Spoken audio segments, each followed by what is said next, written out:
Hey peeps, we are back. We are talking Love After Lockup, Season 3, Episode 47. Before we get into the video, please do me the honors of subscribing to my channel, hitting the notification bell so you can always be notified when I post new content, hitting the thumbs up because that does wonders for my channel, and share. Thanks.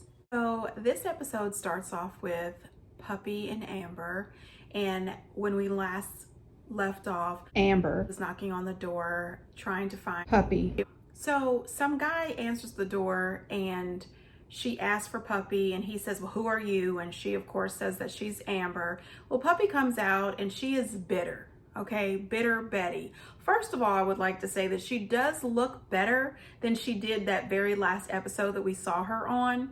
However, I can tell that she's probably allegedly still doing something or taking something or drinking heavily. Not really sure, don't know these people, so it's all alleged. But she's quite bitter that Amber decided to date Sammy and walk away. We all know that she was head over heels in love with Amber, but Amber was not in love with Puppy. She loves Puppy, but she's not in love with Puppy. Puppy is still very angry with Queen as well because Queen fired her from her housekeeping job, and she should have been fired. From what we saw, she was drinking the people's alcohol. She wasn't doing much work. And if you're in someone's home, they're trusting you to not suck down their entire bar. She says that she's fine. She's living her life. She is staying with this guy. And I was really a bit appalled because you're doing well, so you say, but you're not checking on your sick mom. You know, your mom needs you to be there. You should be comforting her. And something is not right with Puppy. And I am wishing her the best. I really am. But I don't think that Amber truly abandoned her. Amber just wanted to live a clean life. She didn't want to get back into crime. She didn't want to get back into alcohol and drugs. And she's doing great. I'm sure we're going to see more of Puppy because you can tell that Puppy is still quite in love with Amber. And Amber does care about Puppy. So hopefully we'll see more and Puppy will get some help because she really needs it. Then we go off to Lacey and Shane. And Lacey and Shane, I just don't like them together. They have an absolutely gorgeous family. Those kids are beautiful. His daughter with Lacey is the cutest little thing, and she's got those fat little cheeks. Those kids are adorable. They go on this beach day, which was a bit too much for me. They have this little baby laid out here on the beach. Everybody is wearing long sleeve shirts. The wind is whipping and nobody else is out on the beach except for them. It's too cold to be out on the beach and somebody has to have enough common sense to say it. I need the kids to be inside and warm. Today is not a beach day.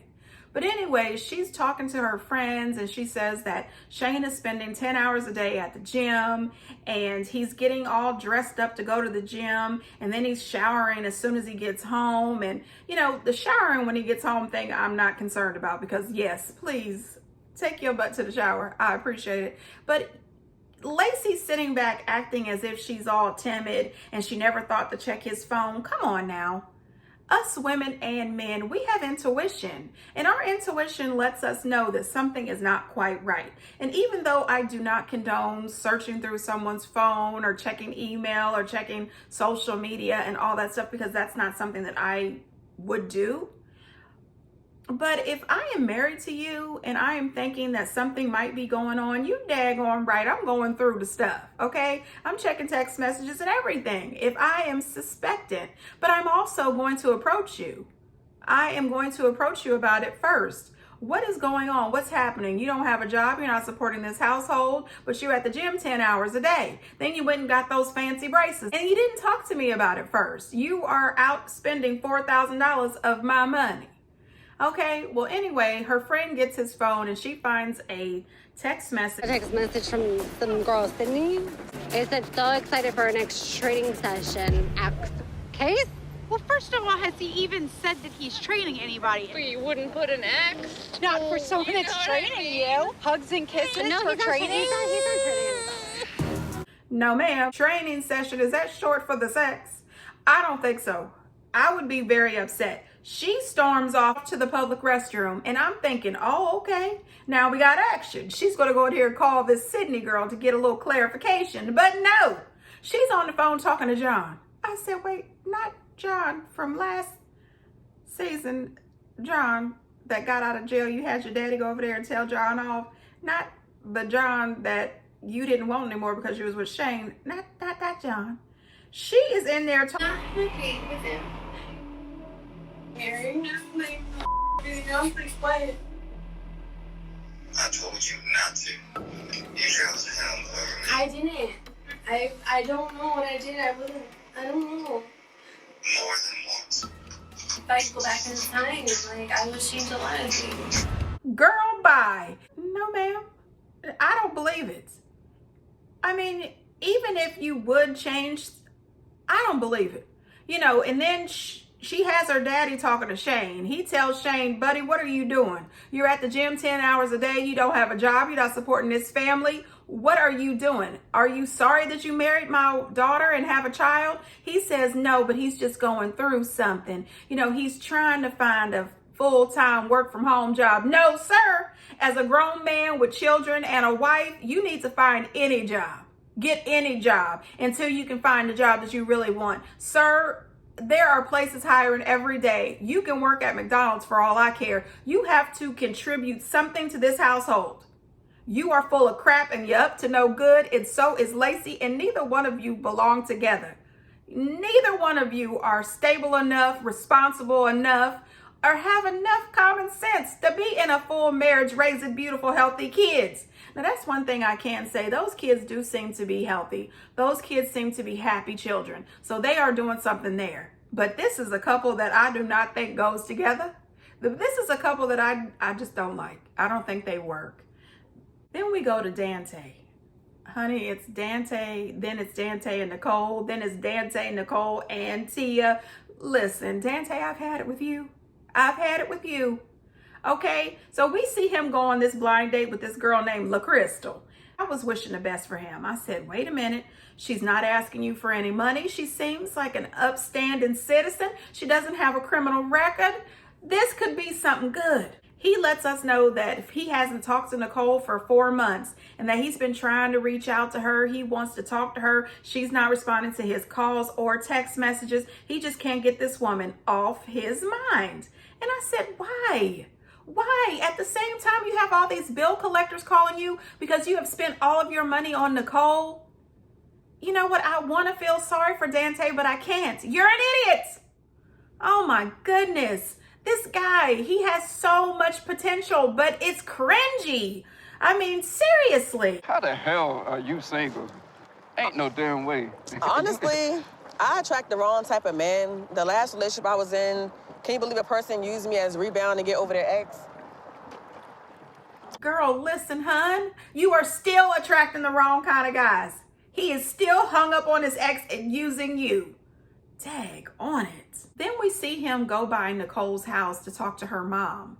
And the conversation was absolutely ridiculous. He's telling her mom about all the things he has done for her, how he loves her, how their relationship has gone off the rails, and all the stuff that he was upset about. And her mom makes the comments, if you don't like all of these things, why are you trying to get back together with her? And the fact that he would bring up the sex with this woman's mother.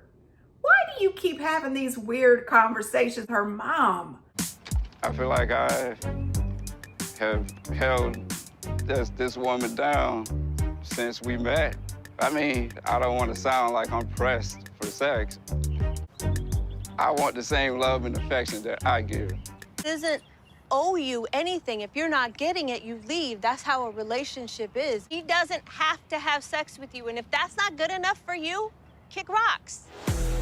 Listen, I think it's wrong that she used you for money, for gifts, for whatever she used you for. It's wrong.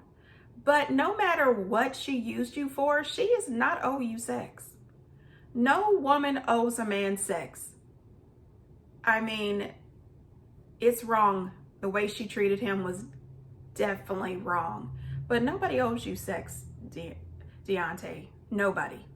So when Nicole gets out of bed, which was definitely in the afternoon, get a job, girl. She does mention that she's got an interview at a tanning salon. Her mom tells her that Dante stopped by and that he was really upset and feels that Nicole owes him sex. She then lets Tia know when she shows up, and we find out Tia doesn't have a job either. So neither one of these girls have jobs. Neither one of them. And Tia is some kind of jealous mess. She's all upset talking about she needs to step to Dante. Something needs to happen to him. No, ma'am. You are not the one to step to him. Neither one of you have any business stepping to this man, period. Okay, what you all need to do is to block each other's phone numbers, block each other on social media, and move on with your lives. Tia, you deserve Nicole. Nicole, you deserve Tia. And Dante, you deserve whatever you get for being a fool. Goodness gracious alive. Y'all have really ticked me off, and I am being so mean on this video. And I don't mean to be so mean and rude, but come on. You guys are all grown-ups. And everybody is out here just using people. Tia even makes the comment that if she told Nicole that it was okay, she's sure that Nicole would reach out to Dante and start using him for money. Absolutely. She absolutely would. And even if you don't tell her it's okay, she's going to reach out to this dude and start using him for money. She does not give a damn. She said that I miss him, but she kept saying she missed him and the stuff that he did for her because he always took care of her. He always bought her stuff. Girl, bye. You are a user, a con artist. And you know what, Tia? You love it. Stay with her. Be with her. Wait for her to start using you. Well, as soon as you get a job. Then we go to Sean and Sarah. Sean is still an idiot. So anyway, Sean takes her to Rapid Fire Pizza, which they do have some really good pizza. She is completely overwhelmed because she hasn't been to a restaurant in 6 years. She gets there, it's too many choices. She doesn't know what she wants in this pizza. Anyway, Sean takes over everything. They order some pizza and she's enjoying her little lunch. She lets Sean know that she has a 6-year-old daughter that's been living with her mom since she went to jail when her little girl was 6 months old, and that her daughter has never came to visit her in jail because she didn't want her daughter growing up in jail with her, which is definitely understandable. If I ever had to go off to jail, which I don't know why I would ever go to jail because I am a law-abiding citizen, I would not want my son to have to come to the jail to see me. No, not gonna happen. And Sean has the audacity to have a little bit of an attitude. Last year. And you said, no. Sarah and I have talked about it a million times, and nowhere did she ever say she had a kid. Like, I really hope that that's the only thing that she's lying about. Like, I just don't understand how if we had that strong bond, like we talked about everything and anything, and like, regardless if we made it or not, like, I don't know. I guess that's what I'm having a hard time with. That once Sarah and I have sex, that it's gonna just solidify everything, like make everything real, and then I'll figure out a way to just kind of tell her, you know, I don't know what I'm gonna tell her, but I'll just figure out a way to kind of slide it in there. I said, well, what, fella, are you the 46-year-old man who told this woman you were 36? Are you the guy with 6 kids and she doesn't know about it? Are you the guy who was with Destiny and she doesn't know about it? Why don't you shut the hell up? That's what I was thinking. That's exactly what I was thinking. Oh my God. Peeps, I am so sorry. I did not realize how pissed off I was at these people until I pressed record. These people have taken me out of my comfort zone. Then he tells her that, you know, he was pretty upset about her not telling him the truth. And she says, well, she didn't know their relationship was really that serious. She had only talked to him on the phone, first of all. And then second of all, he had ghosted her for a little while. Everything went silent. That's because Destiny was at his house, ripping him off and using him and treating him like shit.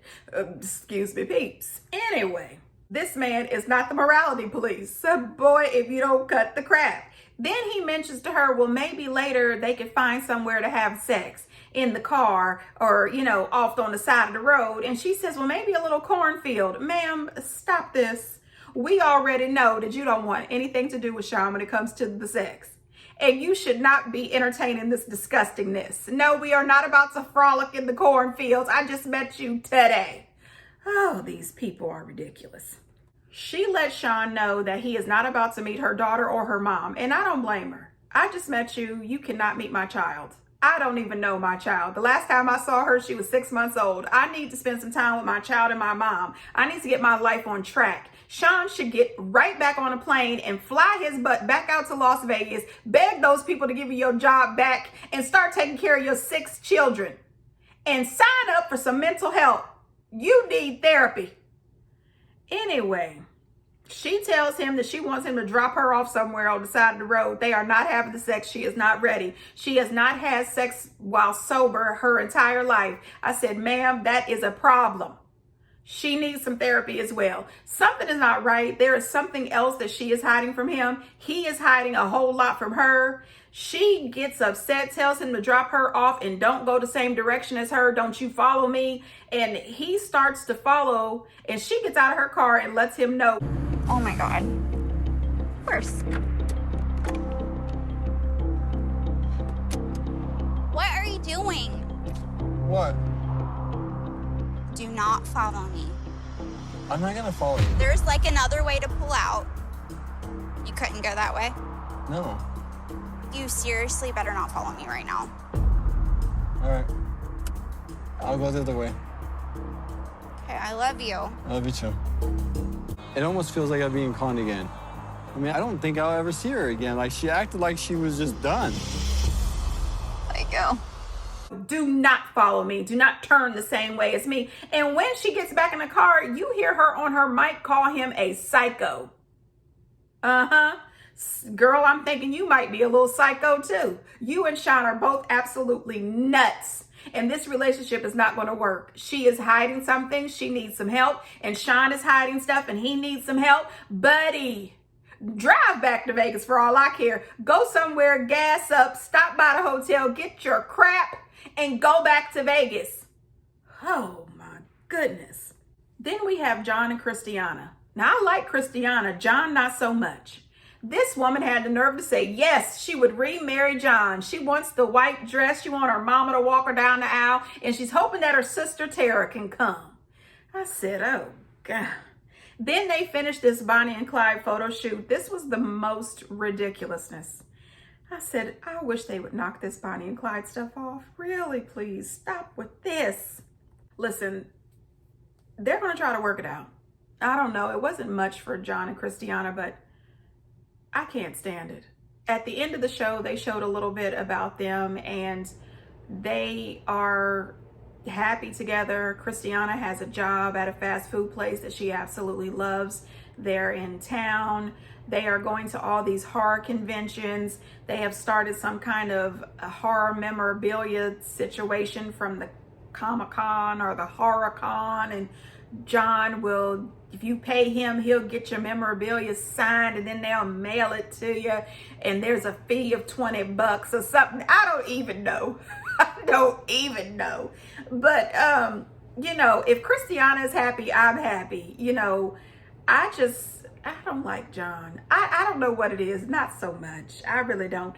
These people are doing the most. I am so sorry, peeps. I'm all over the place with this review, and these people tick me off. I use a few cursey words, and I'm sorry. I've had it.